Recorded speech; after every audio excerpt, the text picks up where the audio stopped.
On Father's Day, my daughter sent me a gift box. My wife looked at it and said, "Don't open it." I asked, "Why? Can't you see?" I looked closer and froze. I didn't open it. Instead, I did this. 10 minutes later, police arrived. "Dad, do you even understand that I need the money now, not after you die?" The coffee cup shattered on the hard wooden floor. Brown liquid spilled onto the Persian rug. Samantha's face flushed, and her manicured fingers still trembled from dropping the cup. I gripped the inheritance documents tighter. 30 years of careful planning, reduced to weapons in my daughter's desperate hands. The papers crinkled under my white knuckles. "Samantha, I'm not an ATM. You'll get your inheritance when the time comes." Peter lounged deeper into our leather sofa, his smirk whitening. "Come on, Will, she's your only daughter. What's a few thousand to help us out?" A few thousand, the man had no shame. Last month, it was gambling debts. Before that, Samantha's shopping sprees. The requests never stopped, only grew bolder. "Help you out?" I stood slowly, my 66-year-old joints protesting. "I've helped you out for 3 years running. My retirement fund isn't your personal bank." Jessica appeared in the doorway, dish towel twisted in her hands. "Please. Everyone just calm down. We can talk about this reasonably." Reasonably, Samantha whirled toward her mother. "He's sitting on hundreds of thousands while we're drowning in debt." "Debt you created," I said quietly. "Debt from your choices." The family photo on the mantel faced downward. Had it fallen during Samantha's tantrum, or had someone deliberately turned it? The silver frame reflected the overhead light like a mirror, showing nothing but empty brightness. Peter shifted forward, elbows on his knees. "Look, old man, you're not getting any younger. Why not enjoy sharing your wealth while you're alive to see it appreciated?" Old man. The disrespect tasted bitter in my mouth. This from someone who never held a steady job, who lived off my daughter's credit cards and my occasional generosity, because I worked 43 years for that money. Each word came out harder than the last. 43 years of 12-hour days, missed dinners, canceled vacations. So you could have a comfortable childhood, Samantha. So your mother and I could retire with dignity. Dignity? Samantha laughed harshly. "What's dignified about hoarding money while your daughter suffers?"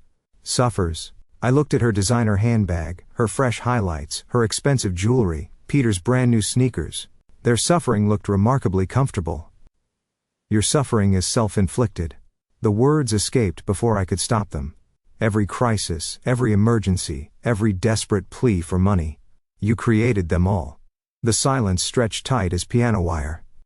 Jessica stepped fully into the room, her face pale. "William," she whispered, "maybe we should." "Should what?" Samantha's voice cracked like breaking glass. "Should keep enabling your selfishness? Should keep pretending you're a loving father instead of a greedy miser?" The accusations hit like physical blows. Greedy, selfish, unloving, 40. 3 years of sacrifice, and this was my reward. Peter stood up, his expression shifting to something uglier. "You know what I think, Will? I think you enjoy watching us struggle. Makes you feel powerful, doesn't it? Get out." The words came from somewhere deep in my chest. "Both of you. Get out of my house." "Your house?" Samantha's eyes glittered dangerously. "This house that Mom helped to pay for? This house where I grew up?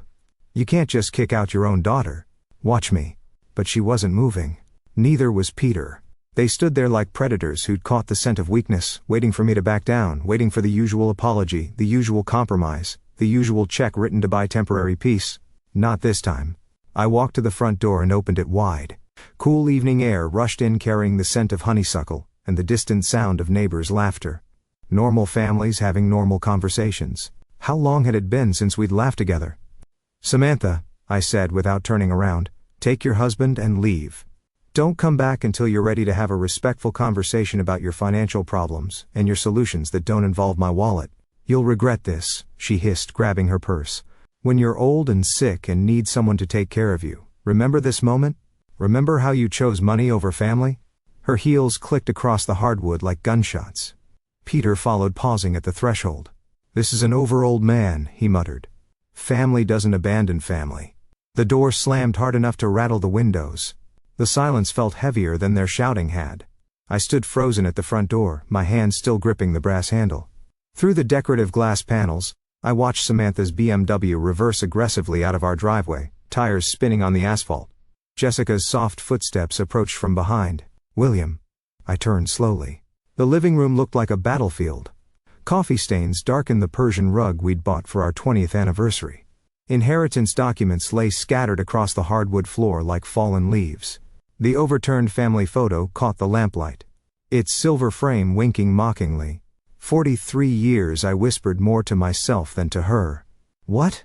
43 years I worked overtime shifts during her high school years so she could have new clothes, college textbooks, that car for her 16th birthday.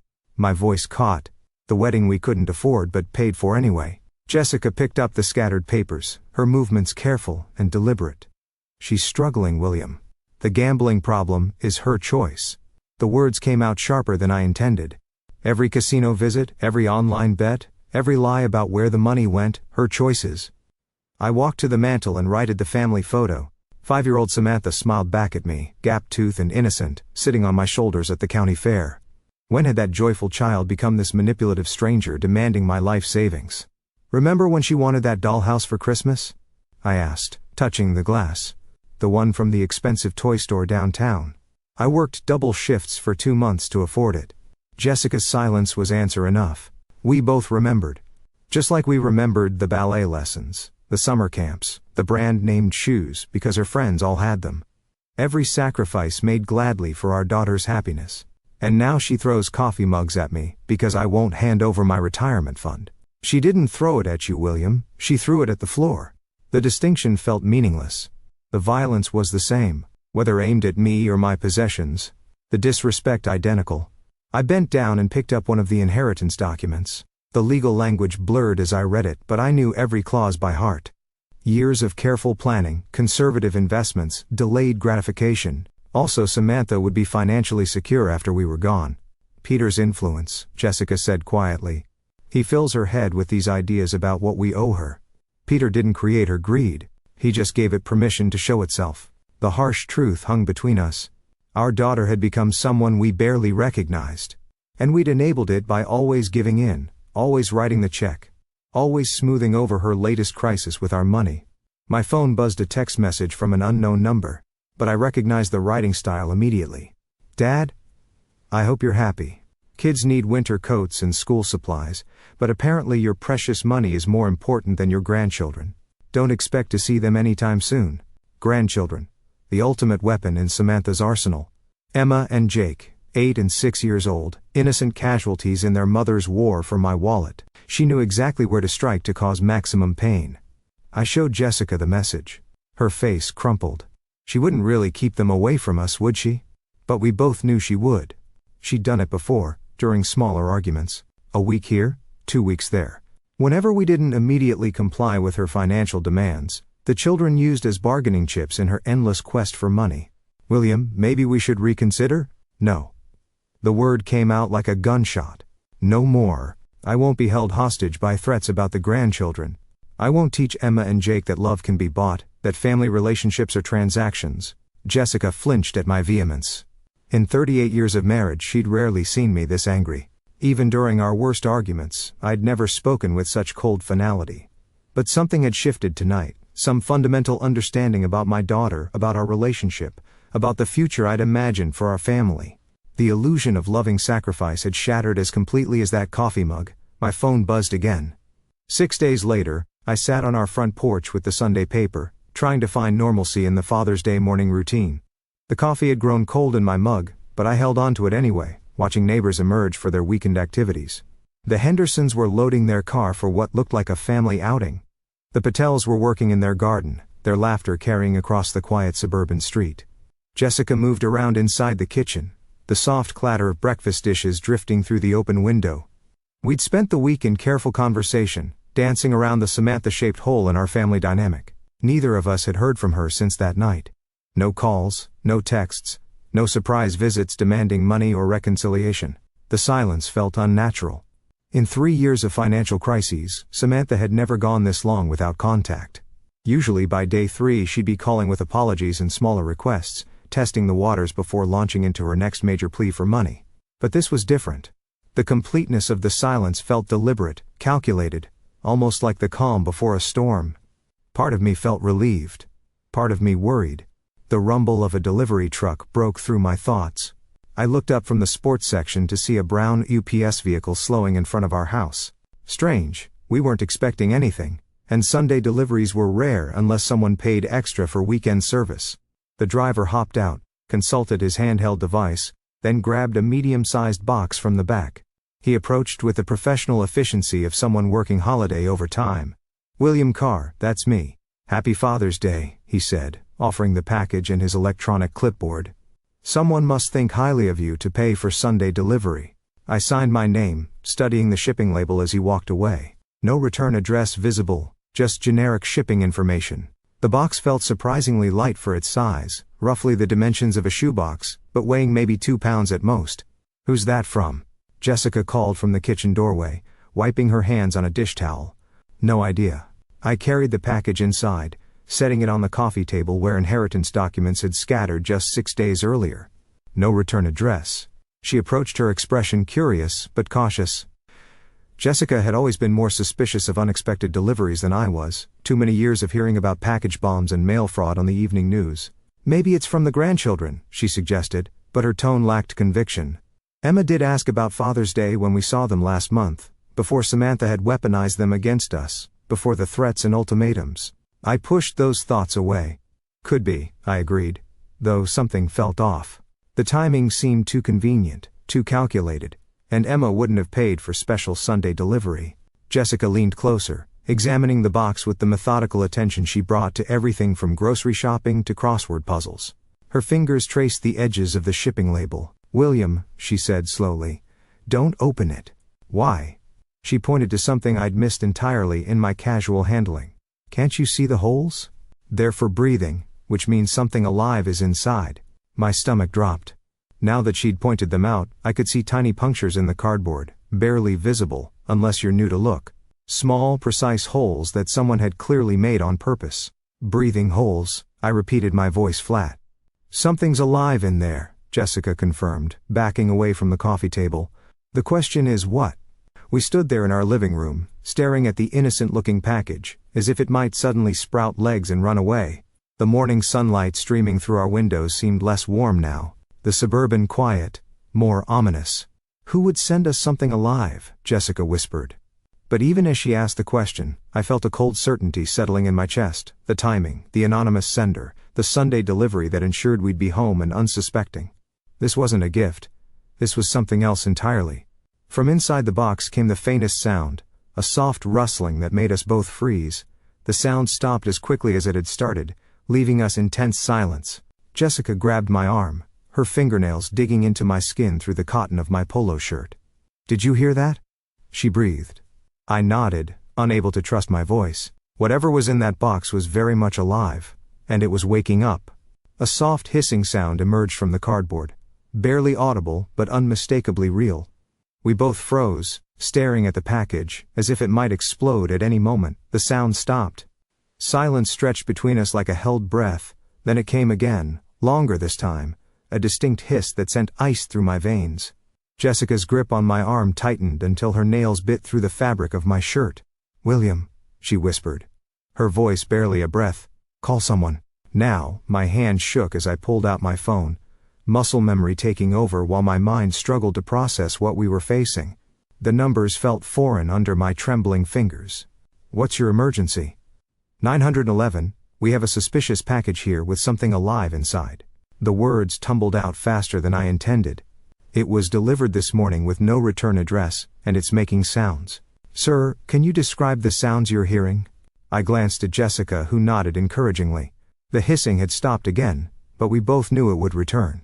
"Hissing," I said, like I couldn't finish the sentence. "Like a snake." The thought felt too dangerous to voice aloud. "Are there any visible threats or damage to the package?" "No visible damage, but there are small holes punched in the cardboard." "Breathing holes."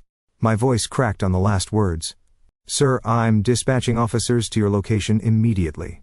Please maintain a safe distance from the package, and do not attempt to open it." "Can you move to another room?"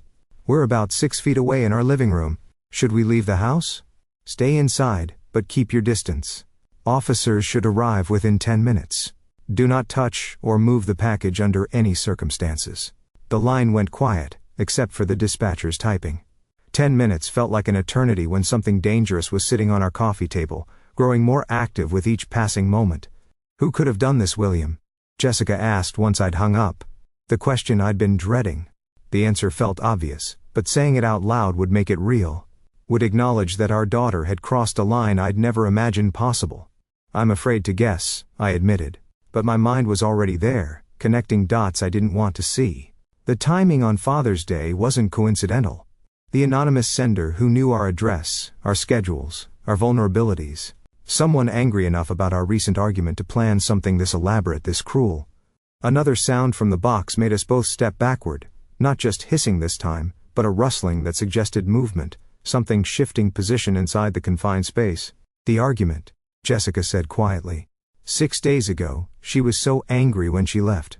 She didn't need to say Samantha's name. We were both thinking it, both arriving at the same horrible conclusion through different paths of logic and dread. But this, I gestured at the package. This isn't anger, this is something else. Revenge. The word hung unspoken between us. Too ugly to voice, but impossible to ignore.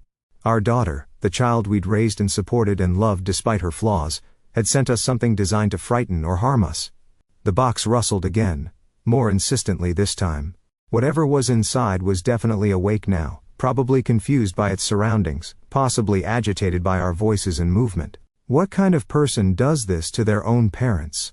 Jessica's voice broke on the question. Someone desperate, I said, though the words felt inadequate. Someone who thinks they'd been wronged. But deep down, I knew it was more than desperation. This required planning, calculation, a level of malice that spoke to something broken in the relationship between parent and child. Samantha hadn't just lashed out in anger.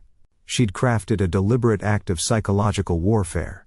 The sound of car doors slamming outside made us both jump. Through the front window, I could see a police cruiser in our driveway. 2 officers walking toward our door with the purposeful stride of people trained to handle dangerous situations. Relief flooded through me so quickly it made my knees weak. Professional help had arrived. Soon, whatever nightmare lurked in that innocent-looking package would be someone else's responsibility to handle safely. The doorbell rang, sharp and authoritative, in the tense quiet of our home. I opened the door before Officer Todd Reeves could knock a second time. His presence filled the doorframe, tall, solidly built, with the practiced alertness of someone who'd handled domestic emergencies. The nameplate on his uniform read, T. Reeves. Mr. Carr, I'm Officer Reeves. We received your call about a suspicious package. Yes. Thank you for coming so quickly. I stepped aside to let him enter. It's in the living room. He wiped his boots on our welcome mat before crossing the threshold. Jessica appeared in the hallway, still wearing her apron, hands twisted nervously. Officer, we're just so grateful you're here. We didn't know what else to do. You did exactly the right thing, ma'am. His voice carried calm authority. Can you show me the package? We led him to the living room, where the box sat on our coffee table, looking smaller now that professional help had arrived. Officer Reeves approached carefully, pulling latex gloves from his utility belt. When did this arrive? About 35 minutes ago, I said. Sunday delivery, someone paid extra for weekend service. He examined the shipping label without touching the box. No return address visible, and you heard sounds coming from inside. Hissing, Jessica said quietly. Like, she couldn't finish. Like a snake, Officer Reeves completed matter-of-factly. I've handled similar situations before, usually non-venomous, but we take every precaution. He reached for his radio. I'm calling animal control. They have proper equipment for safe removal. Dispatch. This is Unit 47, requesting animal control services at 1247 Maple Street. Suspected snake delivery and residential package. The radio crackled back with confirmation. 20 minutes for animal control to respond. Officer Reeves turned back to us, shifting from procedural efficiency to investigative curiosity. Do you have any idea who might have sent this? The question I'd been dreading. I felt Jessica's eyes on me, waiting to see how I'd respond. I don't know, I said carefully. Probably just some kids playing pranks. His gaze sharpened slightly. Kids would need access to live animals, shipping materials, knowledge of your address. This required planning and resources. My mouth went dry. He was right. Someone with means and motive had deliberately sent us a snake on Father's Day. Have you had any recent conflicts? Family disagreements?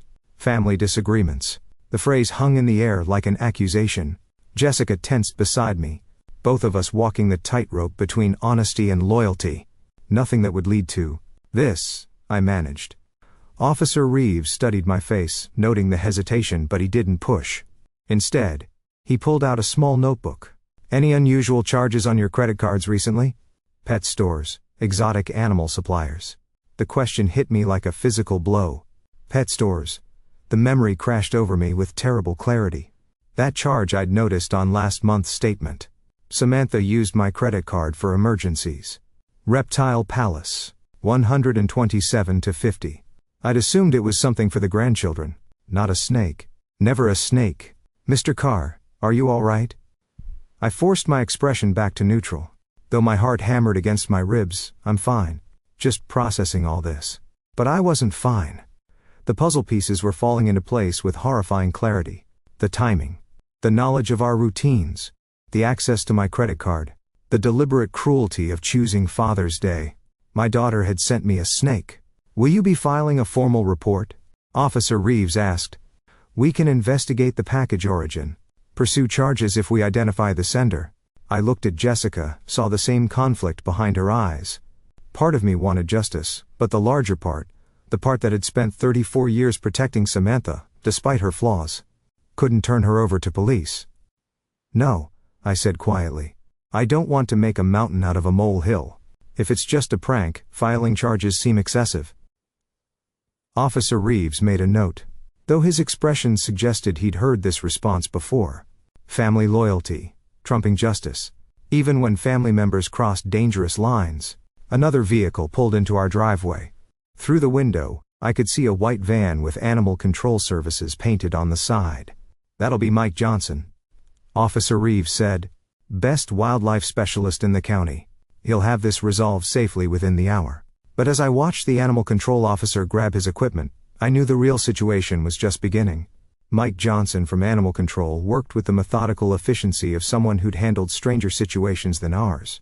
Within 20 minutes he'd safely extracted a 3-foot corn snake from the shipping box, confirmed it was non-venomous, and loaded it into a secure carrier for transport to a local reptile rescue. Beautiful specimen, he said, securing the carrier in his van. Someone paid good money for this one. Corn snakes make excellent pets, when properly cared for. Shame someone used it for whatever this was. Officer Reeves shook hands with both of us before departing. Call if you remember anything else about possible senders, Mr. Carr. Even pranks like this can escalate if left unchecked. I nodded, maintaining the facade of cooperation while my mind churned with darker possibilities. Both vehicles disappeared down our quiet suburban street, leaving Jessica and me alone with the morning's aftermath. The living room felt different now, violated somehow despite the professional cleanup. The coffee table bore faint water stains where Mike had disinfected the surface. The scattered inheritance documents had been restacked neatly, but their symbolic power had shifted. They were no longer tools of family planning, but evidence of the betrayal that had triggered this morning's events. Jessica busied herself in the kitchen, running water in the sink with unnecessary vigor. Stress cleaning, her standard response to family crises. I stood at the front window, watching the Hendersons return from their Father's Day outing. Their car loaded with picnic gear and children's laughter. Normal families. Normal Sunday mornings. Normal fathers who didn't receive venomous surprises from their daughters. The credit card charge burned in my memory like a brand. Reptile Palace, 127 to 53 weeks ago, right after our argument about the inheritance. Perfect timing for planning revenge. My phone felt heavy in my hands as I scrolled to Samantha's contact information. Her smiling photo looked back at me, a picture from Emma's birthday party last year, before the financial demands had escalated. Before the threats about grandchildren access, before this morning's snake delivery. Are you really going to call her? Jessica asked quietly from the kitchen doorway. I need to know for certain. And if she admits it, the question hung between us like a challenge. What would I do if my suspicions were confirmed? What action could a father take against a daughter who'd crossed such a fundamental line? I didn't have an answer yet. But I knew the conversation was necessary. The phone rang twice before she picked up. Dad. Samantha's voice carried artificial brightness, the tone she used when she wanted something or was hiding something. How's your Father's Day going? My grip tightened on the phone. How's my Father's Day going? If she was innocent, the question was natural. If she was guilty, it was cruel mockery. Interesting morning, actually. I kept my voice neutral, conversational. Samantha, you wouldn't happen to know anything about a strange Father's Day gift? No, Dad, what happened? Her response came quickly, almost too quickly. But it was what happened next that confirmed my worst suspicions. In the background, unmistakably, I heard Peter's quiet laughter. Not the surprised chuckle of someone hearing unexpected news, but the satisfied snicker of someone who thought they'd gotten away with something clever. The sound hit me like a physical blow. All doubt vanished in that moment of careless amusement. My daughter had sent me a snake, and her husband found it entertaining. Just some confusion with the delivery, I said, fighting to keep my voice steady. Nothing important, I should let you go. Are you sure everything's okay? You sound strange. Strange. I was discovering that my only daughter had tried to terrorize me with a live reptile, and she thought I sounded strange. Everything's fine, Samantha. Enjoy your Sunday. I ended the call before she could respond, before my carefully maintained composure could crack completely. The phone trembled in my hands as the full weight of betrayal settled over me. Jessica appeared at my side, reading my face with the intuition of 38 years of marriage. You heard something? Peter laughed. The words came out flat, emotionless. In the background, when she asked what happened, he laughed like it was the funniest joke he'd ever heard. Her hand found my arm, a steadying presence in the shifting landscape of our family dynamics. What are you going to do? I looked down at the phone, then toward my home office where the computer held access to bank accounts, credit cards, and all the financial tools that had kept Samantha afloat for 3 years running. I'm going to teach my daughter about consequences. 7 o'clock found me sitting in my home office, door closed, computer humming quietly in the evening stillness. I'd spent the afternoon in careful thought walking through our neighborhood, reviewing 30 years of financial decisions that had brought us to this moment. The anger had settled into something colder, more purposeful. My desk held the accumulated evidence of a father's generosity. Bank statements showing monthly transfers to cover Samantha's rent. Credit card bills I'd paid without question. Insurance premiums, car payments, emergency loans that were never repaid. 3 decades of enabling disguised as love. The leather portfolio beside my keyboard contained documents I'd reviewed dozens of times. Copies of checks written for her wedding, receipts from the car I'd sold to pay her gambling debts. Bank transfers labeled emergency assistance that had become monthly obligations. Each piece of paper told the same story of a daughter who had learned to see her father as an endless source of money rather than guidance. The computer screen glowed as I navigated to our online banking portal. My fingers moved steadily across the keyboard, typing the familiar passwords I'd never shared with Samantha, though she'd managed to access plenty without them.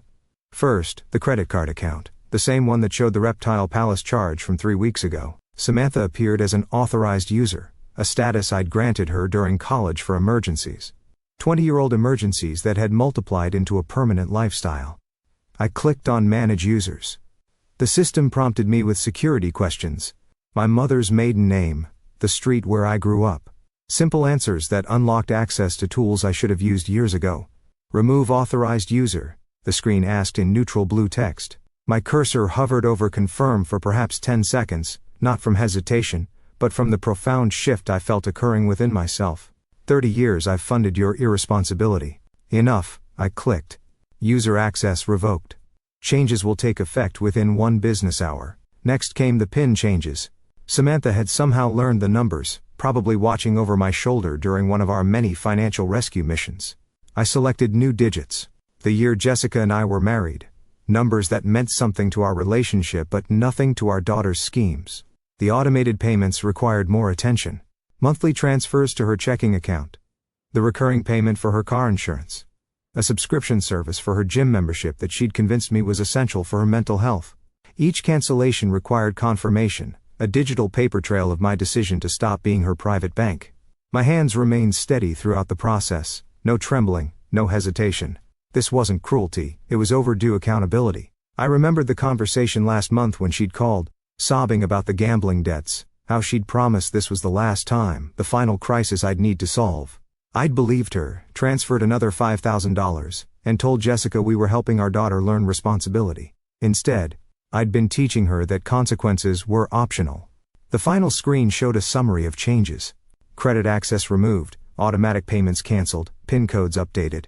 The work of 30 years of enabling undone in 30 minutes of methodical clicking. Save changes?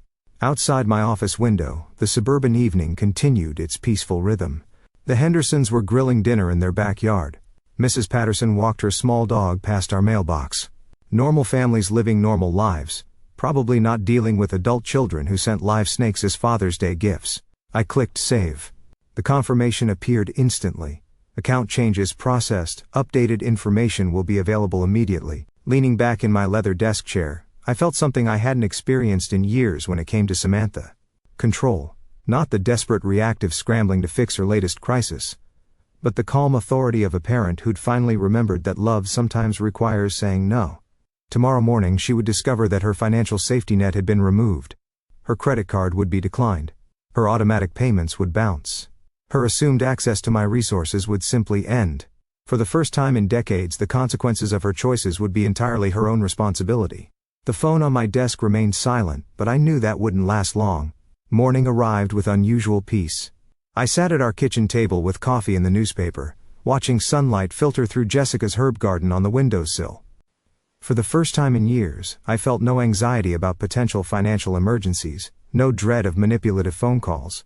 Jessica moved quietly around the kitchen, refilling my coffee cup with the comfortable efficiency of 38 years of shared warnings. She'd asked no questions about my evening in the office, but her slight smile suggested she understood perfectly what I'd accomplished. The phone rang at 8015. Samantha's name appeared on the caller ID, exactly as expected. I let it ring twice more before answering, using those extra seconds to center myself. Good morning, Samantha. Dad, what have you done? My card isn't working. Her voice hit me like a physical assault, shrill with panic. I tried to buy groceries and it was declined. The automatic payment for my car insurance bounced. What is happening? I took a sip of coffee before responding. Samantha, I know you sent me that Father's Day gift. The silence stretched for several heartbeats. When she spoke again, her voice had shifted from panic to defensive fury. You've lost your mind. How could you set me up like this? Set her up. Not what are you talking about? Or what Father's Day gift? The woman who had sent me a snake was now accusing me of setting traps. Her reaction told me everything I needed to know. I didn't do anything, I said calmly. I simply stopped paying for your irresponsibility. This is insane. You can't just cut me off without warning. I have bills, obligations, responsibilities. I let the word hang between us. Like the responsibility to treat your parents with basic respect. Like the responsibility to handle your own finances instead of depending on mine. Jessica had stopped her morning routine to watch my face, reading my expressions for signs of stress. But I felt remarkably calm, almost detached from Samantha's hysteria. Dad, please. You don't understand. Peter and I are struggling right now. The apartment rent is due in my car payment, your car payment that I've been making for 2 years. Your apartment rent that comes out of my account every month? Perhaps it's time you understood what actual financial responsibility looks like. Fine. You want to play games? Her voice rose to a pitch that would have concerned me yesterday. Don't expect to see your grandchildren anytime soon. Emma and Jake won't even remember you by the time. Samantha, I cut her off with quiet firmness. Those threats stopped working yesterday morning. The phone went silent except for her rapid breathing. I could almost hear her recalibrating, searching for the manipulation tactic that had always worked before. I can't believe you're doing this to me, she whispered, switching to the victim voice that had opened my wallet countless times. I'm your daughter, I'm struggling, and instead of helping me, you're punishing me for something I didn't even do. Something she didn't even do. Still no direct denial, no confusion about what gift I'd referenced, just the blanket deflection of someone who knew exactly what she'd done and was angry about facing consequences. Your struggle is not my responsibility, I said. Your choices created your situation. Your choices sent that package. Your choices will determine what happens next. You're being ridiculous. One little prank and you completely lose your mind. One little prank, there it was. Not quite a confession, but close enough to confirm what her panicked overreaction had already revealed. She'd sent me a live snake as a little prank, and now expected me to continue funding her lifestyle. A prank involving a dangerous animal isn't little, Samantha, and a father cutting off financial support after 30 years of enabling isn't losing his mind. It's finally finding it. Her voice turned arctic. This is an over, old man. You think you can control me by controlling money? We'll see about that. The line went dead. I set the phone down gently and looked at Jessica, who had watched the entire conversation with growing admiration. The morning sunlight still streamed through her herbs. The coffee still tasted perfect. "She's coming here," Jessica said quietly. I nodded. "Probably with Peter. They'll want to continue this conversation in person. Are you ready for that?"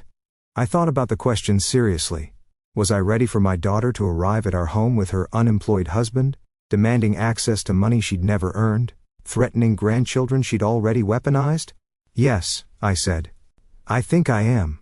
The sound of a car engine roaring into our driveway shattered the morning calm. Tires squealed against asphalt as the vehicle stopped abruptly, followed by the sharp slam of two car doors. Jessica and I exchanged a glance. We both knew who had arrived. Heavy footsteps marched across our front walkway with determined rhythm. The doorbell rang once, sharp and demanding, then immediately again when no one answered fast enough. I stood slowly, feeling remarkably calm despite the approaching storm.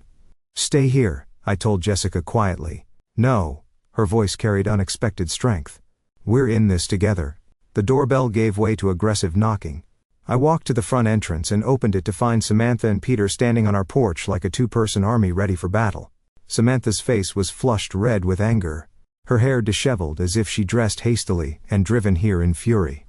Peter loomed behind her, his expression dark with malice I'd never seen directed at me before.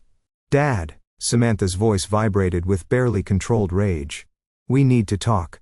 We already talked this morning." I remained in the doorway, not inviting them inside. I thought I was quite clear. "Clear?" She laughed harshly. "You were insane. You can't just cut me off because of some ridiculous misunderstanding about a Father's Day package." Even now, standing on my doorstep demanding money, she couldn't bring herself to admit what she'd done.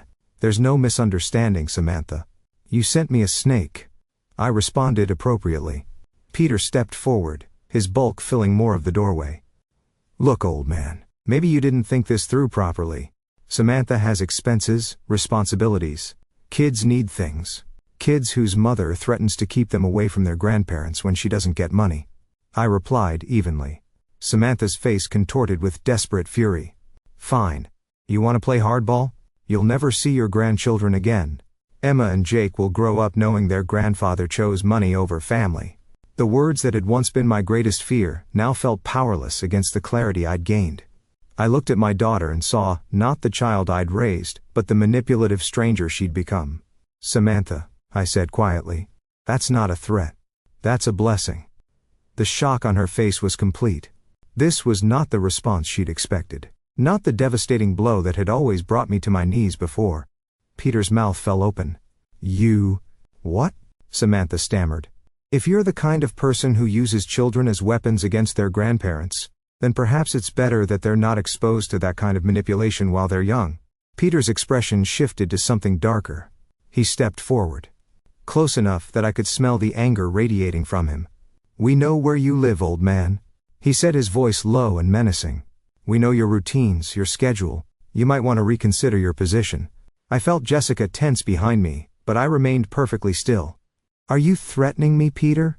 "I'm just saying that family relationships work both ways. You want to cut us off? Fine.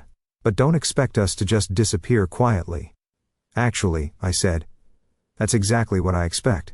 And if you choose not to disappear quietly, that becomes a matter for the police, rather than family negotiation." Samantha grabbed Peter's arm, perhaps sensing he was pushing into territory that could have legal consequences, but her touch didn't calm him.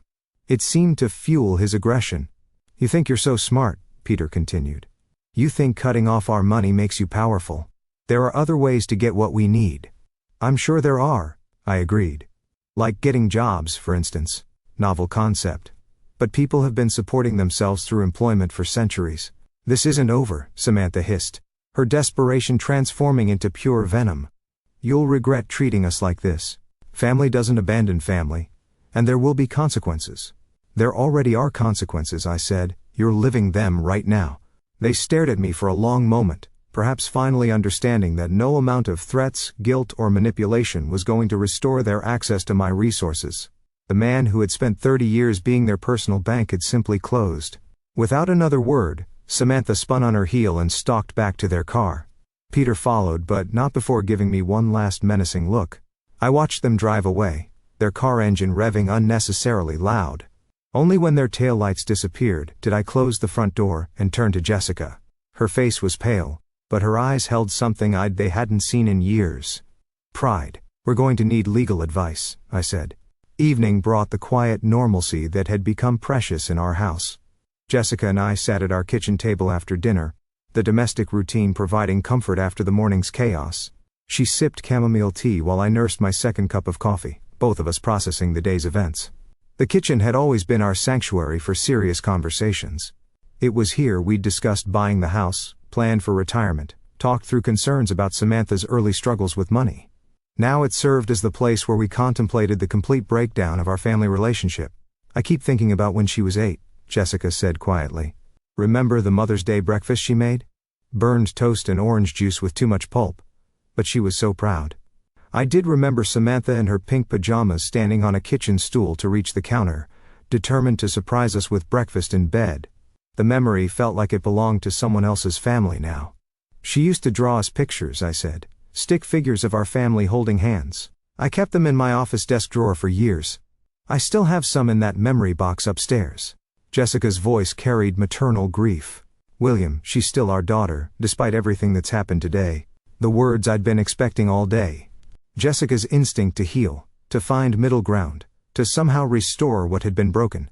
It was one of the qualities I'd fallen in love with. This unwavering belief that families could overcome anything. Jess, I said gently, she crossed a line. I have one more step to take. Her teacup paused halfway to her lips. What kind of step? I looked at my wife's face, seeing the concern there. The hope that whatever I was planning might somehow bring our daughter back, instead of pushing her further away. How could I explain that bringing her back was no longer the goal? Something permanent, I said. Something that ensures this morning's scene never happens again. You're talking about changing the will? It wasn't a question. Jessica knew me well enough to follow my thought process, to understand that legal protection was the only solution left. Among other things, yes. She was quiet for a long moment, wrestling with the implications. Changing our estate planning would be more than a financial decision.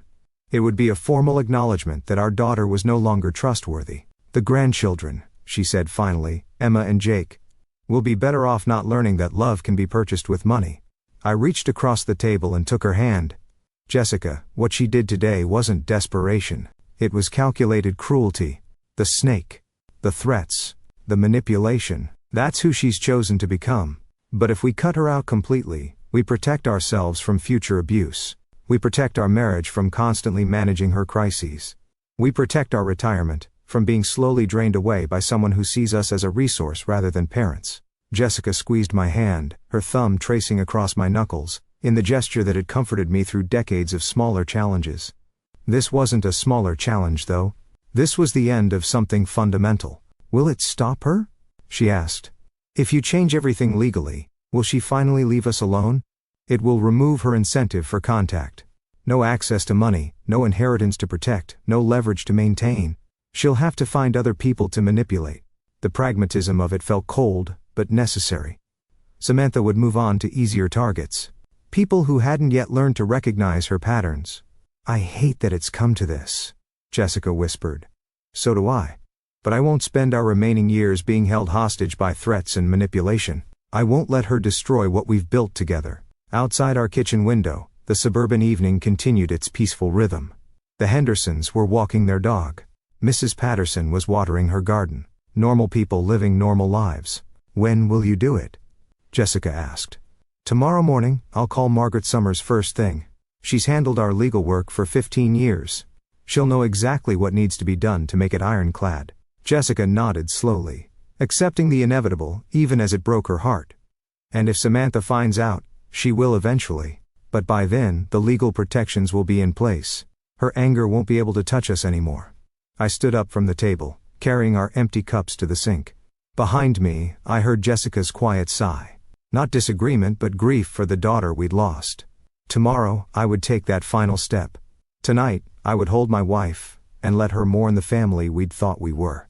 Margaret Summers' law office occupied the third floor of a granite building downtown. Its walls lined with legal volumes that spoke of 15 years protecting families like ours. I sat across from her mahogany desk with a manila folder of documents, feeling calmer than I had in weeks. "William," she said, removing her reading glasses. "When you called this morning you mentioned needing comprehensive legal protection. Tell me what's been happening." Margaret had handled our wills, property transfers, and Jessica's mothers of state. She knew us as the stable couple who planned ahead and paid bills promptly. What I was about to describe would sound like a different family entirely. I explained the inheritance argument, the snake delivery, the blocked credit cards, yesterday's threatening confrontation. Margaret listened without interruption, occasionally making notes, her expression growing more serious with each detail. "Peter said they know where we live, know our routines," I concluded. It felt like a direct threat. She set down her pen and leaned back. "William, this goes beyond a family disagreement. You're describing harassment and intimidation. We need to address this on multiple fronts." "That's what I was hoping you'd say." Margaret pulled out a fresh legal pad. "Let's start with your will. You mentioned wanting to restructure your inheritance. I want my money to go to my grandchildren's education, not to my daughter's casino." I said, "That's a wise decision, William." Her voice carried professional warmth. "We can create an educational trust fund that provides for Emma and Jake's schooling, college expenses, and legitimate educational needs, while preventing any access by their parents." She outlined the framework. An independent trustee would manage the funds, releasing money only for documented educational expenses. Samantha and Peter would have no access, no control, no ability to manipulate the children's inheritance. "What about Jessica?" I asked. "Fully protected, of course. The house, your retirement accounts, her security. Nothing changes there. This only affects what would have gone to Samantha." Next came the restraining order documentation. Margaret opened a new file and began systematically recording yesterday's confrontation, the threatening language, the escalating pattern that had culminated in actual intimidation. "The snake incident is particularly concerning," she said, writing quickly. "Using live animals to frighten elderly parents shows planning and malice that courts take seriously." "How long does this process take?" "The will modifications can be finalized within the week. The restraining order can be filed today. Once it's granted, any contact from Samantha or Peter becomes a legal matter, rather than a family dispute." I felt something release in my chest, a tension I'd been carrying for months. The weight of being perpetually available for Samantha's crises, of walking on eggshells to avoid triggering her threats, of enabling destructive behavior. All of it was ending. "There's one more thing," Margaret said. "Based on what you've described, I recommend documenting everything for potential future legal action. Keep records of any attempts to contact you, any violations, any attempts to involve the grandchildren. You think it will get worse before it gets better? People who use manipulation and threats don't usually accept boundaries gracefully. When Samantha discovers she's been cut out of your will and served with a restraining order, her reaction may be significant, but that no longer frightened me. With legal protections in place, her anger would be directed at a system designed to handle such behavior, not at two elderly parents trying to enjoy their retirement." Margaret's assistant brought in the prepared documents. As I signed my name to each page, I felt the satisfying finality of decisions made and implemented. 30 years of financial enabling was officially ending. Our home would be legally protected from harassment. "The restraining order should be approved by end of business today," Margaret said. "Court officers will serve both Samantha and Peter by tomorrow morning. After that, any contact with you or Jessica becomes a criminal matter." I stood to leave, shaking hands with a woman who had just helped me reclaim control of my own life. Outside her office windows, the city continued its normal rhythm. "William," Margaret called as I reached her door, "you've made the right choices. Your family's safety and security come first." I nodded, tucking the folder under my arm. Tomorrow morning, Samantha would discover that manipulation was no longer an option. Tonight, Jessica and I would sleep peacefully, knowing the law was finally on our side. 2 days passed in the most peaceful quiet I'd experienced in years. Jessica and I fell back into the comfortable routines that had been constantly interrupted by Samantha's crises. Morning coffee without dreading phone calls. Afternoon walks without checking for missed messages. Evening dinners without discussing the latest financial emergency. On Thursday afternoon, Margaret called to confirm what I'd been anticipating. "William, the documents were delivered at 2:15 today. Both Samantha and Peter have been served with the restraining order, and they've received copies of the will modifications. It's done." I thanked her and hung up, then sat quietly in my chair for several minutes. Outside our window, Mrs. Patterson was planting spring flowers in her garden. The Hendersons' children were riding bicycles on the sidewalk. Normal suburban life, continuing its peaceful rhythm. The papers were delivered, Jessica asked from the kitchen doorway. This afternoon, I confirmed. It's finished. She came and sat beside me, taking my hand in hers. We didn't need to discuss what Samantha's reaction might be, or whether she would try to find ways around the legal barriers Margaret had erected. The law was clear, the protections were comprehensive, and for the first time in 30 years, we were truly free from her manipulation. I thought about the daughter I'd raised, the little girl who'd drawn stick-figure families, and made breakfast in bed on special occasions. That child had grown into someone who sent live snakes to her father, and threatened to weaponize his grandchildren against him. The transformation had been gradual enough that I'd spent decades making excuses for increasingly unacceptable behavior. But the woman who'd stood on my doorstep, demanding money and making threats, wasn't someone I needed to enable any longer. The legal documents had created the boundaries that love alone could never establish. They got what they wanted. I'm no longer in their lives. The irony wasn't lost on me. Samantha had spent years threatening to cut off my access to Emma and Jake whenever I didn't comply with her financial demands. Now, through her own escalating behavior, she'd ensured that separation permanently, while simultaneously losing any claim to the inheritance she'd been so desperate to control. Emma and Jake would be provided for through their educational trust fund, managed by professionals who couldn't be manipulated or threatened. Their college expenses, tutoring books, legitimate educational needs, all secured without giving their parents access to resources they'd proven incapable of managing responsibly. Jessica squeezed my hand. Do you think she understands what she's lost? She will, I said. The restraining order means any attempt to contact us becomes a criminal matter. The will changes mean there's no inheritance to fight for, no financial incentive to maintain even hostile contact. She'll have to find other people to manipulate, and if she violates the restraining order, then it becomes the police department's problem, not ours. For 30 years I'd been Samantha's safety net, catching her every fall, while she learned nothing from the experience. I'd sold my classic car to pay her gambling debts. I'd covered her rent when she claimed unexpected emergencies. I'd written check after check, always believing that this time would be different. This crisis would be the last one. The snake had been her final communication with me. Everything she wanted to say about our relationship had been contained in that box. Dangerous, venomous, designed to frighten and intimidate. But instead of driving me back into compliance, it had driven me to Margaret's office and the legal protections I should have sought years earlier.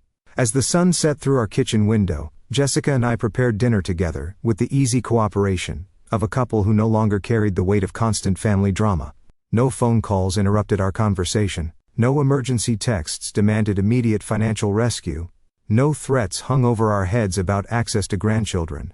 The quiet felt profound, like the silence after a long, exhausting storm has finally passed. Tomorrow, we would wake up in a house legally protected from harassment. Our retirement savings would remain intact, earning interest for our own security, rather than being slowly drained by someone else's poor choices. Our marriage would continue without the constant stress of managing an adult child's manufactured crisis. I had reclaimed my role as a father who loved his daughter, enough to refuse to enable her destruction of herself and others. Legal boundaries had replaced emotional manipulation. Professional consequences had replaced family guilt. The law had given me back my life. Tonight, for the first time in decades, I would sleep without wondering what tomorrow's crisis would cost me. If you like this story, please like this video, subscribe to the channel, and share your impressions of this story in the comments. To listen to the next story, click on the box on the left. Thank you for watching.